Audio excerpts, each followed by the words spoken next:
In today's session, I will focus on three specific short areas. The first will be why exterior matters. And then I'll talk about something I mentioned in the prior session, which is the exterior to interior value ratio. And then I'll finally conclude with something called the importance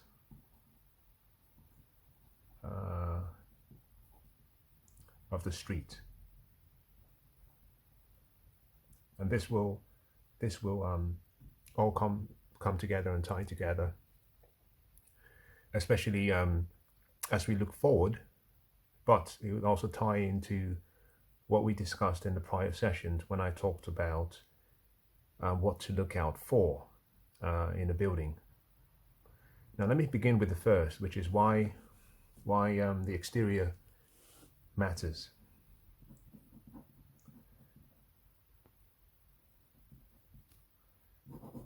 Now most property owners spend very little time on their properties. They spend very little money. They spend very little resources. So you're looking at time, money, resources. Very few owners spend on their properties from the external perspective. Now this is particularly important because most of the buildings, about 85 to 90% of all residential buildings in the UK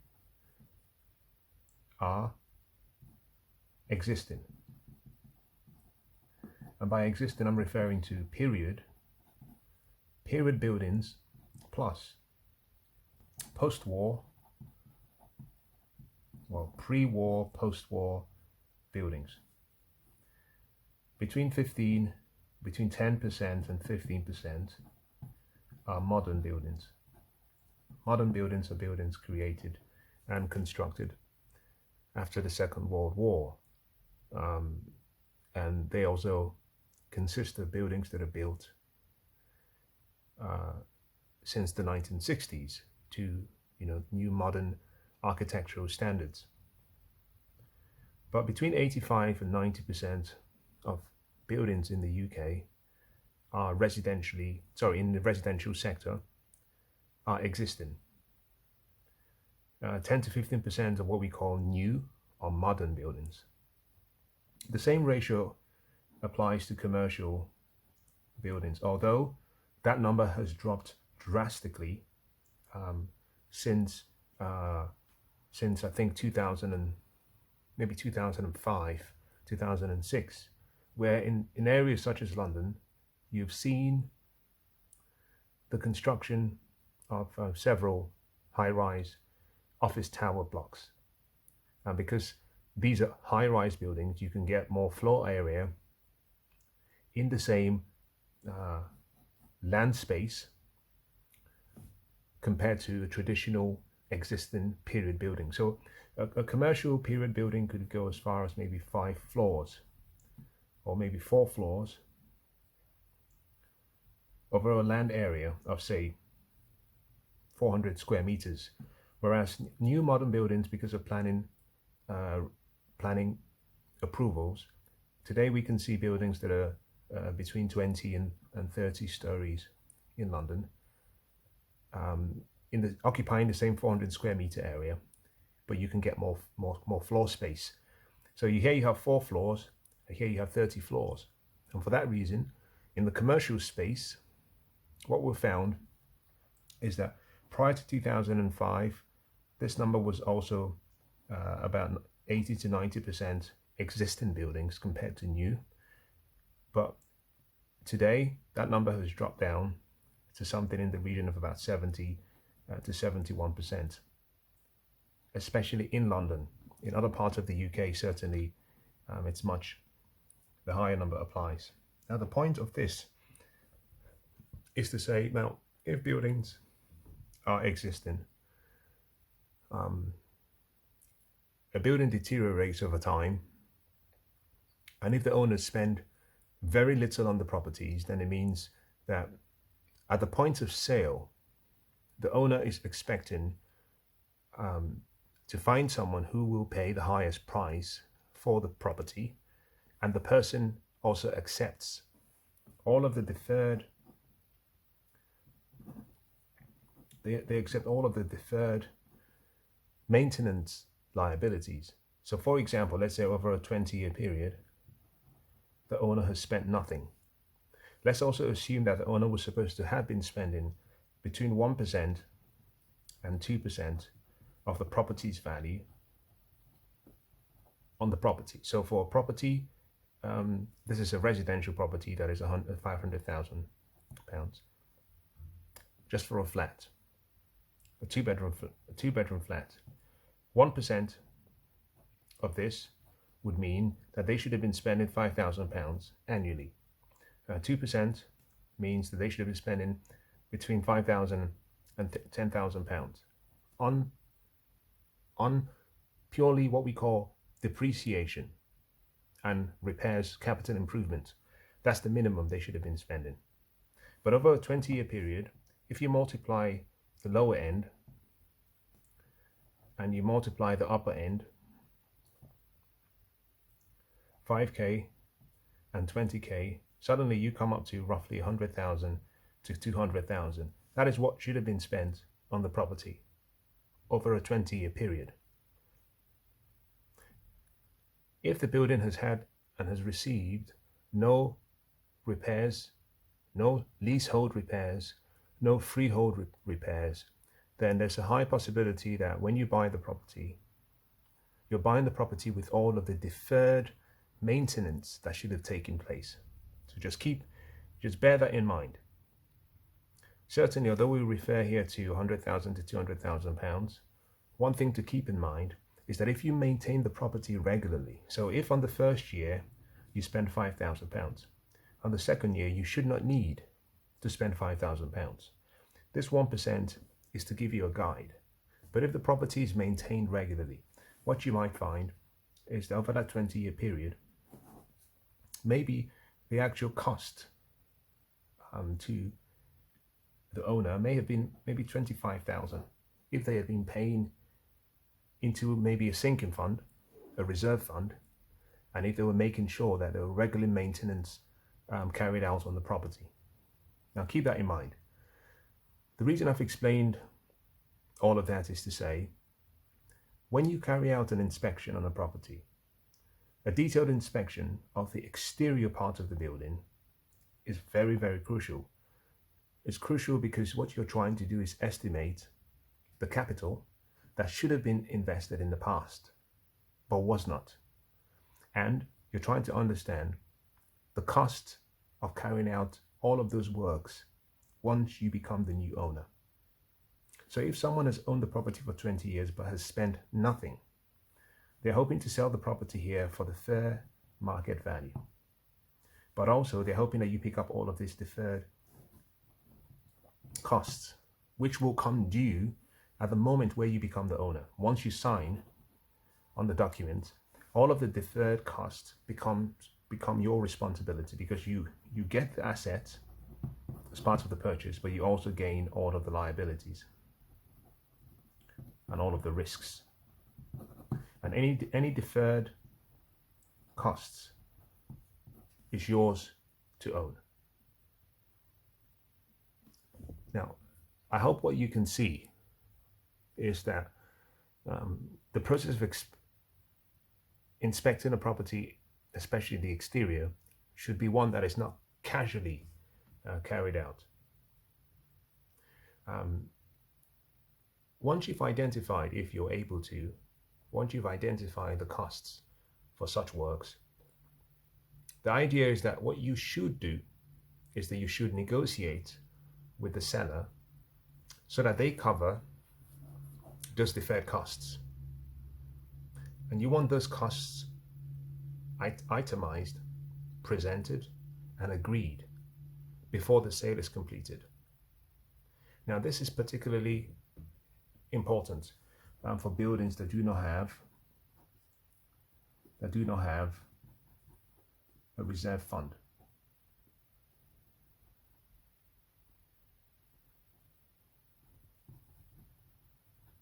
If there is no reserve fund, then all of this is very important.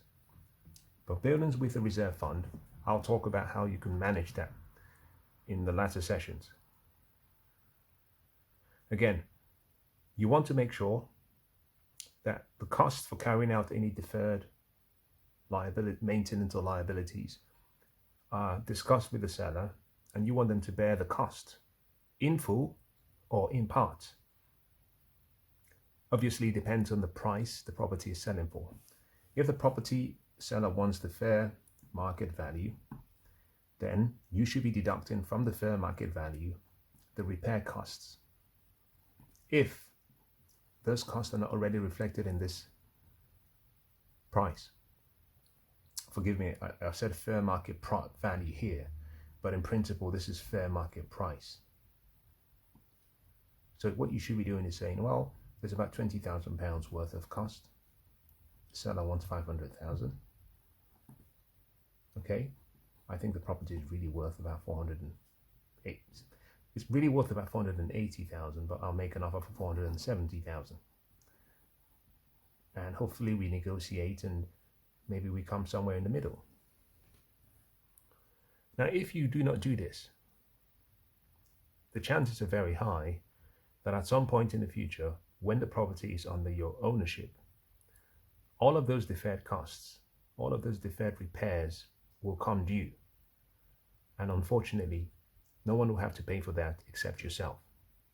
I mentioned before, earlier on, about 1 to 2% of the property's market value or market price as a useful guide. This will vary. You know, if you're buying a leasehold, the cost will be different to if you're buying a freehold. Also, if you're buying a house, the cost will be different than if you're buying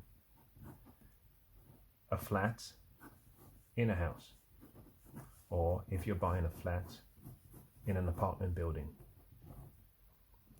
But as a rule of thumb, for buildings that are over 10 years, always keep in mind that the annual reinvestment, this is the amount of money you need to put back in the house, should equal or exceed the estimated economic annual depreciation. Again, remember when I talked about life cycle? Buildings are constructed, they are used, over time, they depreciate, they dilapidate if not maintained, and eventually they're demolished. In order to maintain the building as an optimal state, you need to put back into the building a minimum of the rate of depreciation on an annual basis. And as a rule of thumb, I said between 1 and 2% of the property's fair market value. That's a useful guide. But for period buildings and for older buildings, a value of between 2 and 5% is not excessive. Obviously, depending on the age of the building, depending on the construction, you might find that 1 to 2% is satisfactory. Sometimes you might find 2 to 5% is satisfactory. But let me expand on that very briefly, because I think it's important. If you find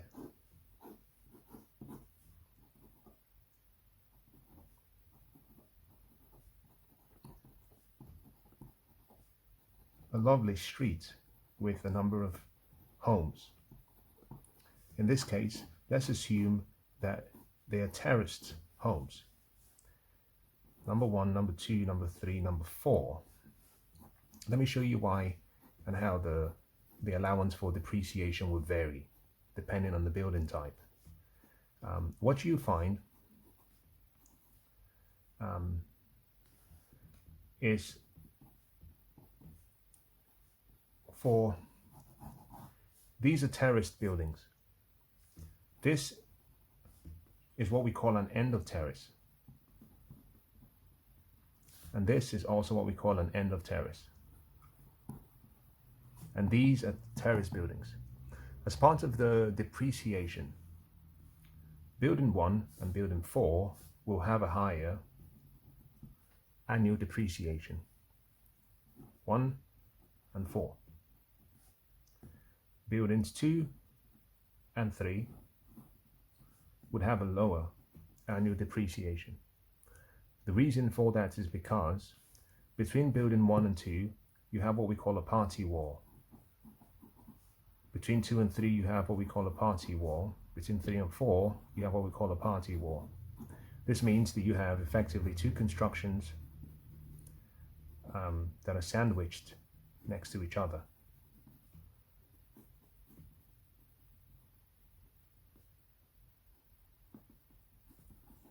So you have two layers, two brick, an air gap brick, and in here you have property 1 and in here you have property 2. So what you have is two demises that are next to each other. Effectively, you're built next to each other. Sometimes there's just a simple brick without any form of structural provision in between. Now what that means is that for terrace 1, if you were looking in plan,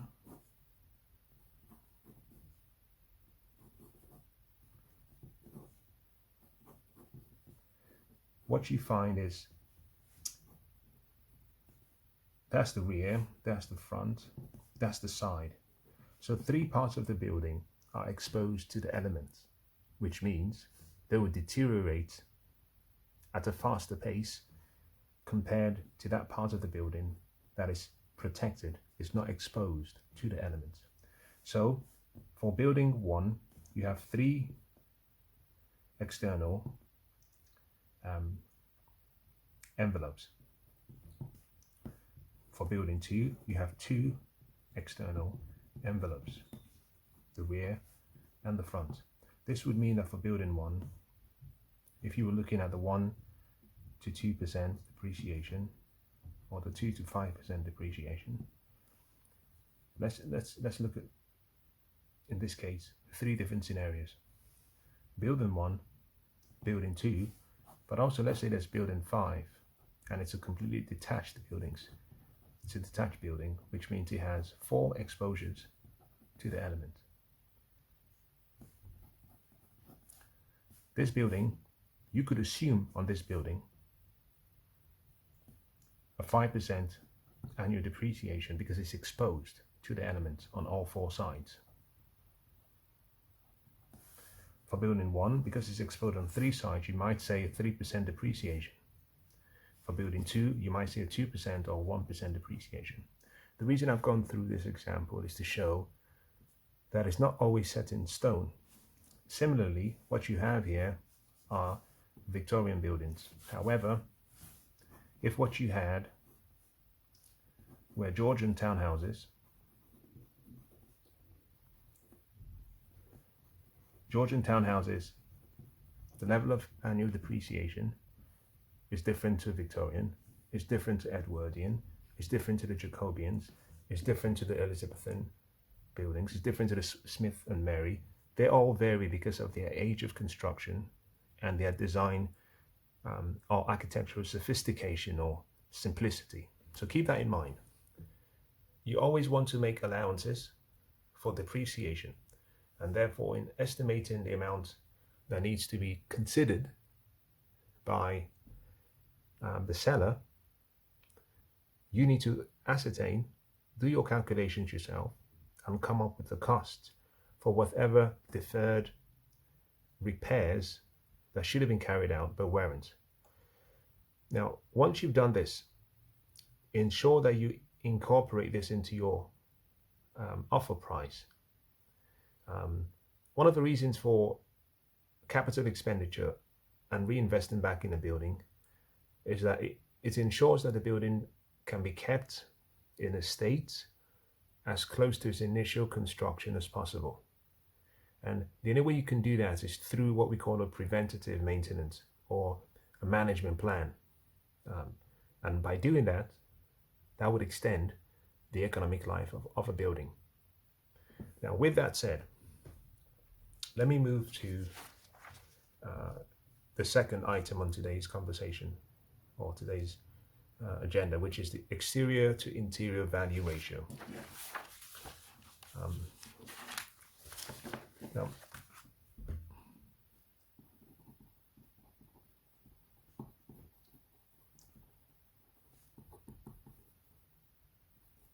the exterior to interior value ratio.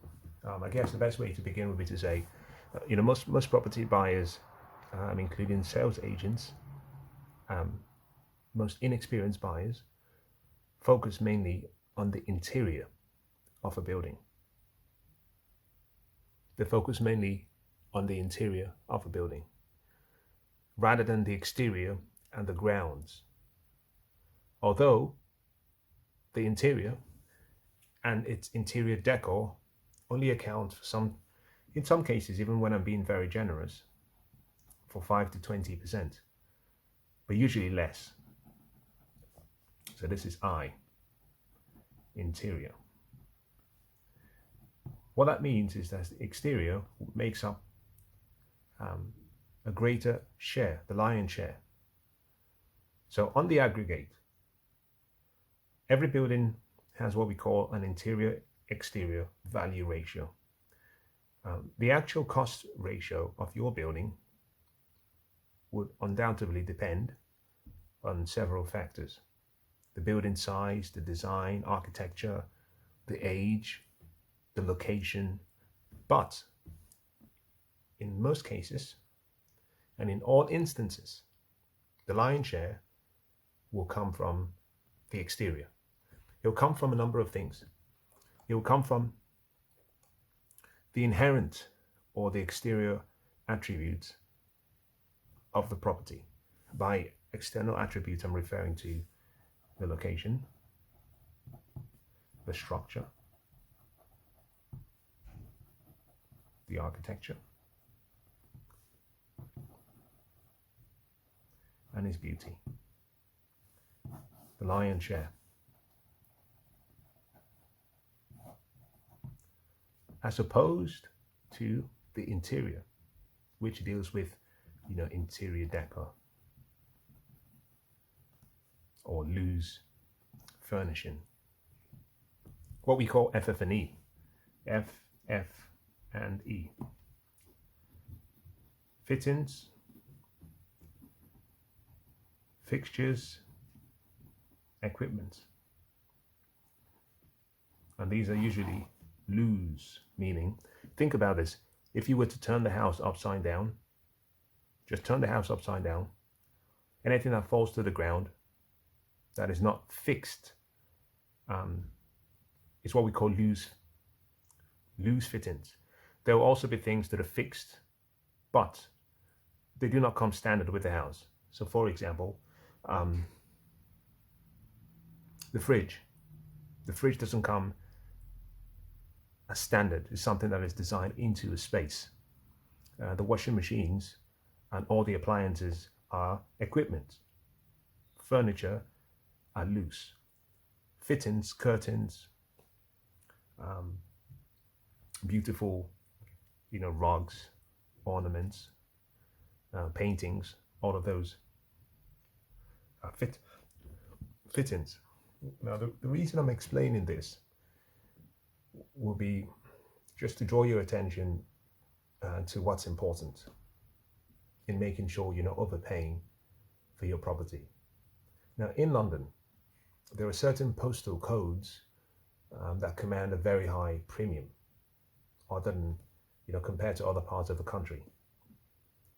So if you live in Westminster, all things considered, the value of a property in Westminster will be much higher than the value of a property in Southwark, because these are two different postal codes, and the demand for properties in both areas are not equal.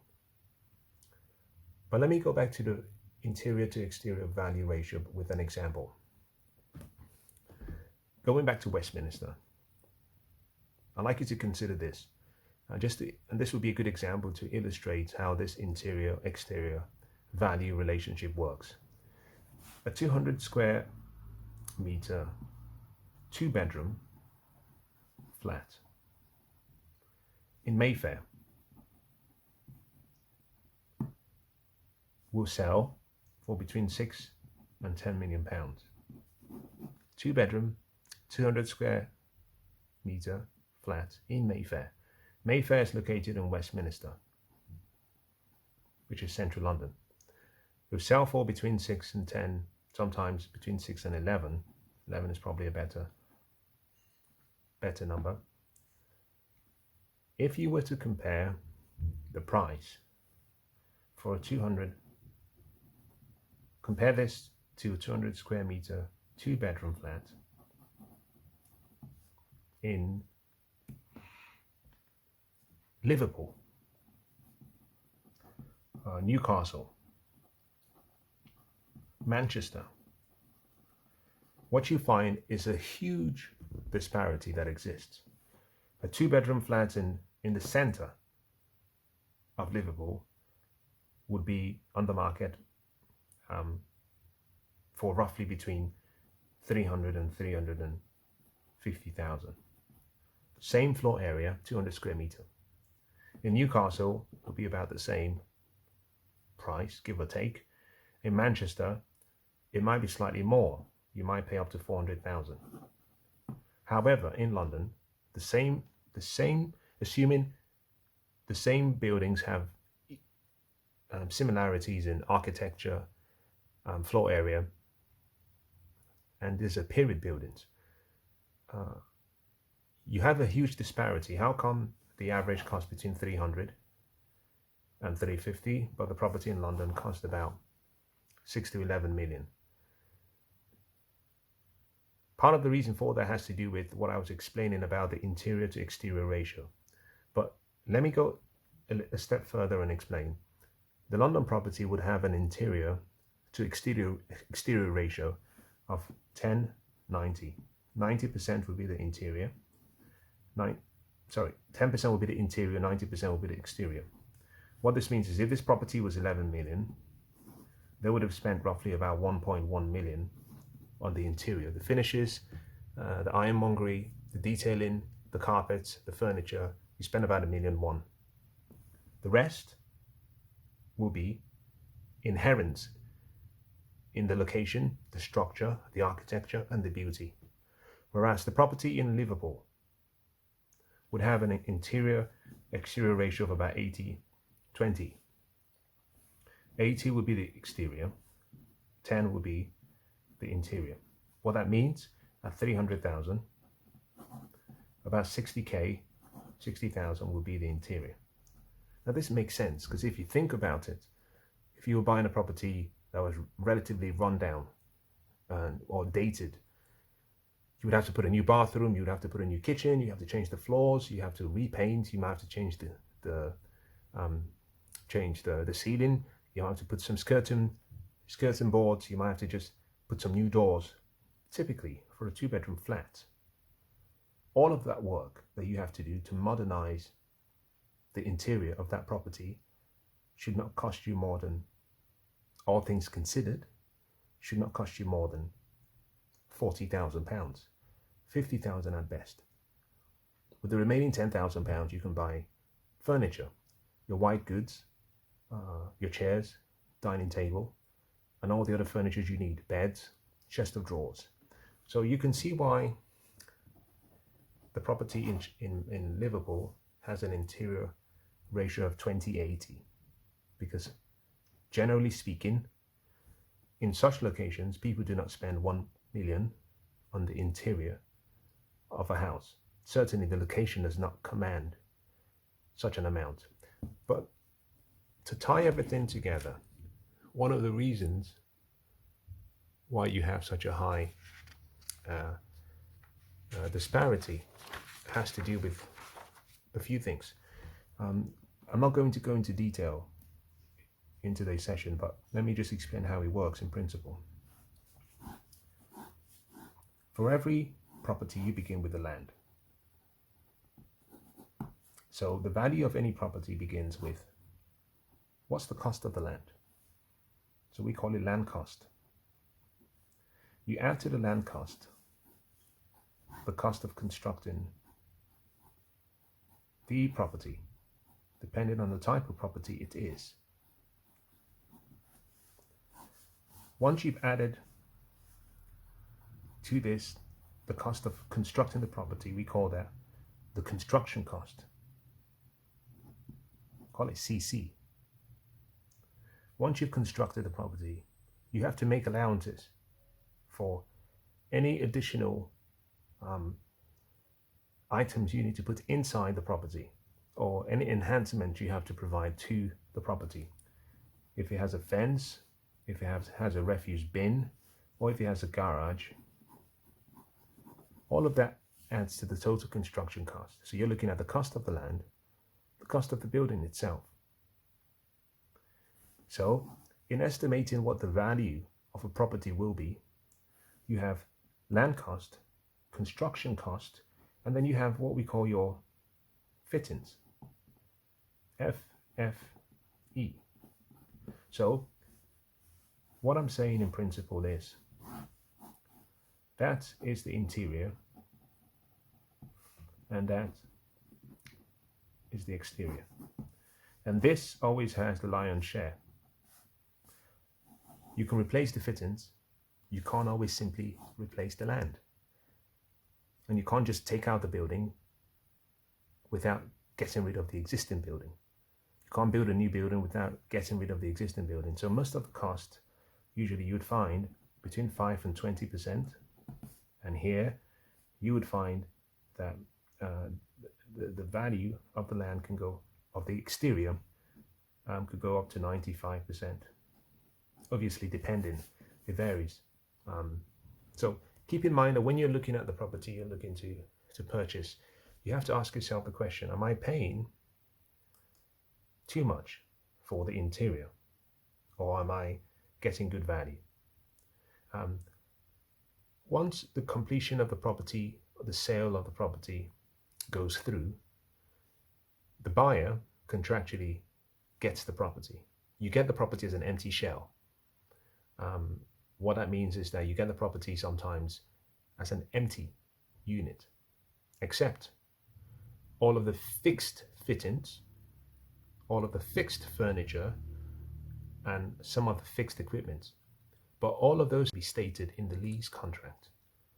So when you strip the building back, the reason this is such a huge range is because when you strip the building back to its core, what we call its core features, strip the building back to its core, it's not unusual to find that if you exclude all of the loose furnishings, all of the loose items, the building interior only accounts for between 5 and 10%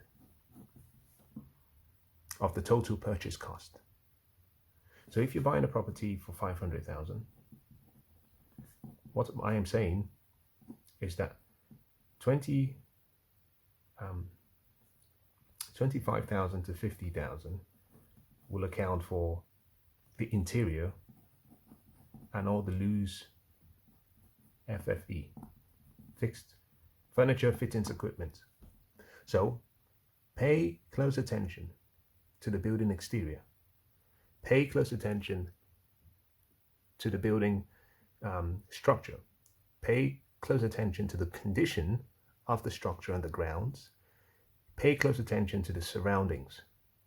Do not allocate all of your interest to its interior. If you go back to the beginning of these series, one of the statements I made was that I was inspired to write the book Ins and Out, and inspired to produce this series because I saw, whilst observing, a property that was for sale, and people came to view the property, and as soon as they arrived, they didn't look at the building, They didn't look at the surrounding. They simply walked straight inside, and in less than 4 minutes and sometimes 40 seconds, they left. You have to pay attention to the exterior. If the structure is sound, then the building's value is protected. However, if the structure or if the building is structurally unsound, then even the most exquisite, the most fabulous, the most attractive, the most pretty, beautiful interior decor has very, very little value. Now with that, let me finalize today's session by talking about the third item, which is the street, the value and the importance of a street.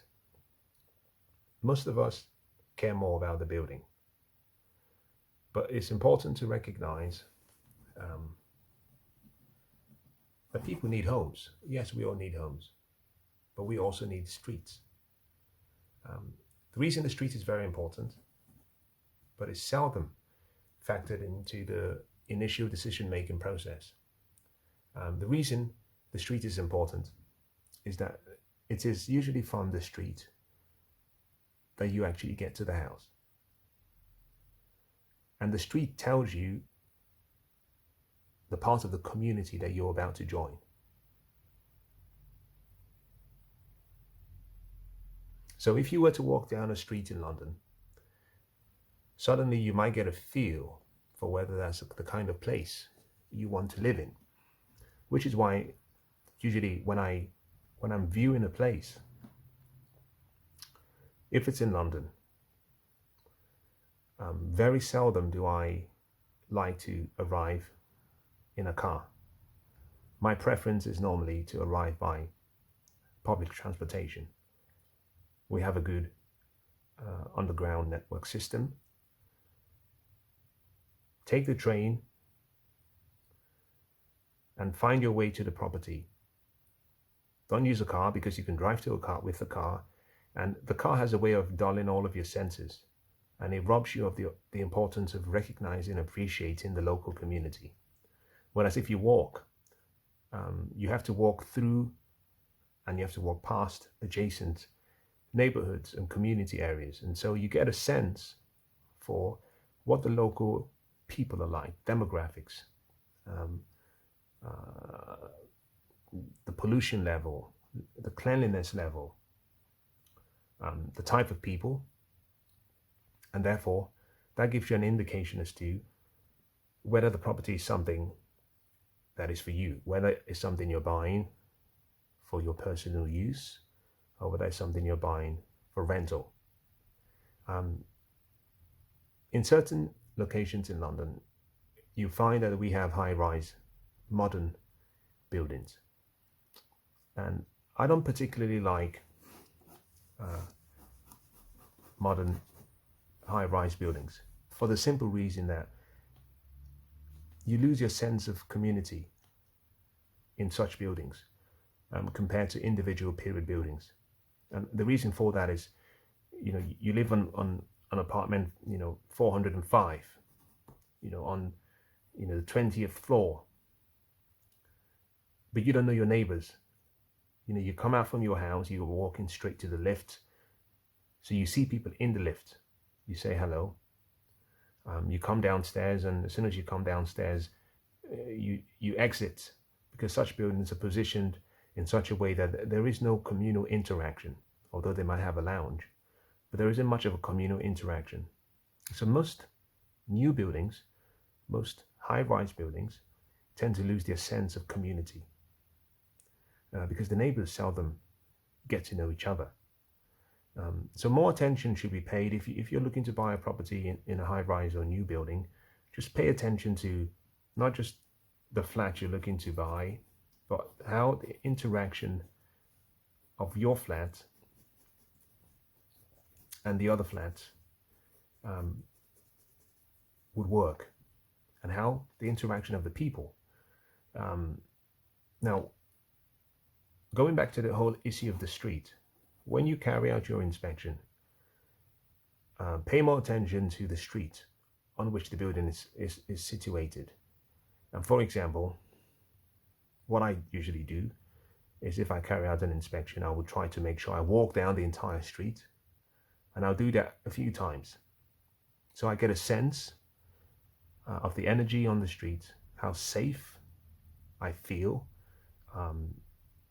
Now this is important if you have a family, a young family, or if you're looking to rent to a young family. I would usually make sure I visit the same street 2 different times when the sun is shining in the day, and if I can, in the evening when it's dark, because then I can experience the street at different times. Now, I would always recommend to you that you carry out a daytime and a nighttime walk along the street. Now, bear in mind, I didn't say viewing. I'm not talking about viewing the property. We've addressed the times that I prefer in one of the earlier sessions. I'm saying you can view the property, and then you should revisit the street at 2 different times to get more of a sense of the energy on the street and how safe the street is. Hence my recommendations. Now, as you walk down the street, if you can, walk down adjacent streets. So let's just say that is the street on the build. That's the building you're looking to view. Walk down adjacent streets. Walk down so you get a feel for what's around the area. Sometimes if I go to view a place, if there's a pub, I might just stop by the pub so I get a sense and a feel for the local people. That is all we are going to talk about today. I hope it's been useful. Keep in mind, again, 3 different things, and ponder on it ahead of the next session. But in summary, what we've talked about today was why the exterior of a building matters, the relationship between the exterior and the interior value, and then the importance of the street upon which the building is located. Now, I hope that's been useful.